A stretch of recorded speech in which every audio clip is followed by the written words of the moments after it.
শনিবার রাতে রাজধানীর কারওয়ান বাজারে 1 টাকার খবরের অফিস থেকে বের হয়ে সবজি কিনতে যান মুন্নি সাহা। সেখানে একদল বিক্ষুব্ধ জনতার তোপের মুখে পড়েন তিনি। এ সময় পরিস্থিতি নিয়ন্ত্রণে আনতে ঘটনাস্থলে উপস্থিত হয় তেজগাঁও থানা পুলিশ।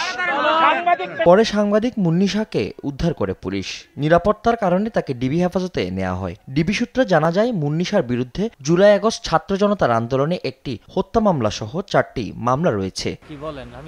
পুলিশ স্বপ্রণোদিত হয়ে তাকে গ্রেফতার না করায় এবং তার বিরুদ্ধে থাকার মামলার প্রেক্ষিতে আদালতে হাজির হওয়ার সত্ত্বে ফৌজদারি কার্যবিধি 497 ধারা অনুযায়ী তাকে পরিবারের জিম্মায় হস্তান্তর করা হয়। এই বিষয়ে সাংবাদিক মুন্নি সাহার পরিবারের সাথে কথা বলার চেষ্টা করলে তারা রাজি হননি। আমরা জানি না তো, আমি কি বললাম, আমাদের দাঁড় করে রাখবেন আপনারা। আমি তো মিডিয়ার লোক, আমি তো মিডিয়ার লোক। ওদের গাড়িতে নিয়ে পৌঁছাই দেবে, এটা বলছি না। সেটা তো এই দেশ টিভির ছেলেটির নাম কি? আদিত্য।